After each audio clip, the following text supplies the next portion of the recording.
देखो, तुम कितना भी चाहो बचना, पर कुछ जगहों पर नहीं बचा जा सकता। मैं जानता हूँ तुम पूरे साल का हिसाब पाई पाई जोड़ जोड़ कर बचा रहे हो और अपने ही सुनहरे भविष्य के लिए बचा रहे हो। मैं सब जानता हूँ और मैं सब समझता भी हूँ। लेकिन तुम भी एक बात जानो कि तुम जो रोज़ में गलत जगहों पर खर्च करते हो ना, वहाँ मैं तुम्हें रोकता हूँ। जैसे घर पर खाना बना हो फिर भी बाहर से मंगवा कर खा लिया। जैसे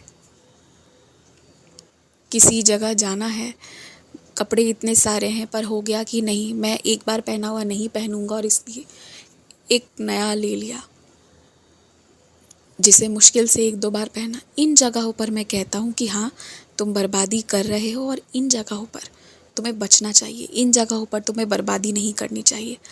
लेकिन कुछ जगह, कुछ रिश्ते ऐसे हैं जहाँ पर तुम्हें मैं कभी हाथ रोकने नहीं कहता, और जहाँ पर ना कभी कभी एक आवश्यकता होती है, एक औपचारिकता के अलावा वहाँ पर प्रेम दर्शाने का, या सामने वाले को प्रसन्नचित्त करने के लिए कि वो खुश रहे, उसके लिए भी तुम्हें कुछ ना कुछ करना पड़ता है। जो जीवन में 3 4 5 बेहद करीबी लोग हैं ना, जब उनके साल में एक बार उनका जन्मदिन या सालगिरह कुछ ऐसी बड़ी चीज़ रहे ना, तो तुम्हें थोड़े बहुत खर्च करने होंगे। अब सोचोगे कि तुम वहाँ पर बचाओ, वहाँ कम में निकल जाए, तो ऐसा नहीं हो सकता। हर जगह इस तरह नहीं निकल सकते और अंततः एक सामाजिक प्राणी हो, कुछ जगहों पर तुम्हें निभाना ही पड़ेगा। तो अभी बचाने के बारे में मत सोचो और तोहफ़ा अच्छा देना, 2 3 चीज़ें देना, कपड़ा देना, और भी जो भी तुम्हें अच्छा लगे तुम वो सब कुछ दे सकते हो।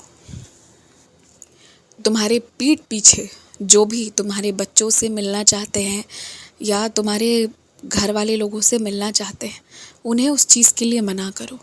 आखिर ऐसी कौन सी बात है, कौन सी दिक्कत है कि वो तुम्हारे सामने नहीं मिल सकते? क्या बात ऐसा करना है उन्हें कि तुम्हारे समक्ष बात नहीं की जा सकती? एक बार थोड़ा गौर से सोचना, सोचोगे तो संभवतः कुछ वक्त के लिए परेशान ज़रूर होगे, मन में तनाव ज़रूर लोगे, परंतु अगर एक बार इस आदत को छुड़वा दोगे ना, तो ये तुम्हारे परिवार के लिए अति उत्तम रहेगा। क्यों तुम्हारे पीछे मिलना है छोटे छोटे बच्चों से या घर के अन्य सदस्यों से भी? क्यों अकेले में मिलकर ऐसी कौन सी बात करनी है? ऐसा क्या है जो तुम्हारे सामने नहीं हो सकता? तो कुछ भी गलत ना हो, कुछ भी ऐसा वैसा ना हो, इसलिए इन सारी चीज़ों को शुरू में ही मना कर दो। सामने वाले को ज़्यादा से ज़्यादा बुरा लगेगा कि तुम उन पर विश्वास नहीं करते हो। तो हाँ, नहीं करते हो, क्यों करोगे? आज का समय बहुत ख़राब है, बहुत सारी चीज़ें हो रही है, बिना गलती के इंसान परेशान हो रहा है। ये सब देखते हुए तुम क्यों भरोसा करोगे? मत करो।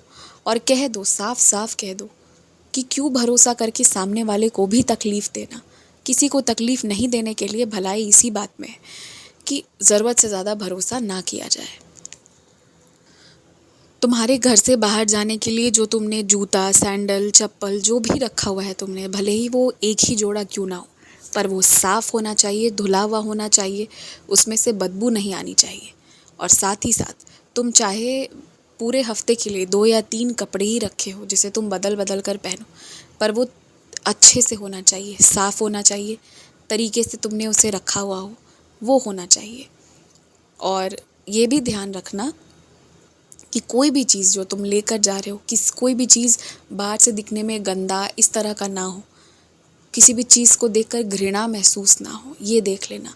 देखो, अगर तुम गौर करोगे ना तो तुम खर्च बहुत करते हो, पर हर जगह ना तुम ऐसे खर्च करते हो जहाँ सस्ता मिल गया वहाँ से ले लिया। और तुम सोचो, उस तरह तुम्हारे पास चीज़ें बहुत सारी हैं, पर तुम्हें आज भी सोचना पड़ता है कि ऐसा क्या ले जाऊँ जो देखने में भी अच्छा लगे। और ये कितनी गलत बात है, क्यों सोचना पड़ता है तुम्हें? पैसे तो तुम्हारे पूरे लगे। ये जो तुम पैसे बचाने के चक्कर में एक भी ढंग का सामान नहीं खरीदते हो, इसमें पैसे ज़्यादा खर्च हुए हैं। और उससे भी बड़ी बात है, वो बर्बादी इसलिए है क्योंकि उसे तुम किसी अच्छी जगह ले ही नहीं जा सकते हो, अन्यथा वो अच्छा नहीं लगेगा उस सभा में, क्योंकि वहाँ एक तौर तरीका है लोगों के आने का, और वहाँ का हिस्सा बनना है तो एक नियम पालन करना ही पड़ेगा। कुछ सांसारिक चीज़ें हैं, क्योंकि संसार में रहते हो तो वो तो मानना ही होगा। तो फिर सोचो कितनी बर्बादी है तुम्हारी। इसीलिए मैं कहता हूँ 2 3 सामान ही रखो, पर उसे हमेशा अच्छा रखो। अपनी गलती ना इस बार सुधार लेना, एकदम सुधार लेना। और हर दिन रात को सोने से पहले या फिर सुबह उठकर भी किसी ऐसे व्यक्ति की कोई अच्छी बात ज़रूर सुनो जो तुमसे तो ऊपर हो, तुमसे थोड़ा ऊपर हो या बहुत ऊपर हो। उसकी ख्याति समाज में कुछ और फैली हो या पूरी दुनिया में हो, जितनी भी हो, पर यदि वो तुमसे थोड़ा भी बेहतर है ना, थोड़ी बेहतर स्थिति में है, तो प्रत्येक दिन ऐसे किसी व्यक्ति के बारे में सुनो। बहुत छोटी छोटी बातें हैं, पर कभी कभी ना सामने वाला कुछ इस तरह से कह जाता है कि वो बात सच में दिमाग में, दिल में बैठ जाती है। कई बार मैंने तुमसे कहा कि जब तुम अन्नदान करोगे ना तो तुम्हें बहुत अच्छा लगेगा। लगभग रोज़ ही मैं तुमसे कहता हूँ, पर तुम इस बात को सुनते हो, कहते हो हाँ ठीक है बाबा, कभी कर दिया कभी नहीं किया। परंतु कभी कभी कुछ ऐसे लोग तुम्हें कुछ कह जाते हैं ना, यही बात कि अन्नदान करो और करके देखो, जीवन बदल जाएगा, ऐसा होगा वैसा होगा। तुम इतने उससे, तुम्हारे अंदर उसका इतना प्रभाव होता है ना कि तुम तुरंत वो काम करते हो। तो वही बात है, कभी कभी ना हम कुछ लोगों की बातें रोज़ सुनते सुनते, कुछ लोगों से रोज़ मिलते जुलते, हमें ना उनकी आदत सी हो जाती है। और एक प्रेम तो होता ही है, एक बंधन होता है, परंतु ना उसके बाद हम उनकी सारी बातें नहीं समझते। ये सबके साथ होता है। लेकिन तुम्हारे और मेरे, हम दोनों के लिए ये ज़रूरी है कि हम दोनों, चाहे मैं तुम्हारा बाबा हूँ फिर भी हम दोनों ने अच्छी चीज़ें सुननी है। तुम मुझे बैठाकर सुनाओ, मैं भी सुनूंगा, तुम जो भी सुनो मैं भी सुनूंगा उसे, मैं भी बराबर हिस्सेदारी दूंगा उसमें।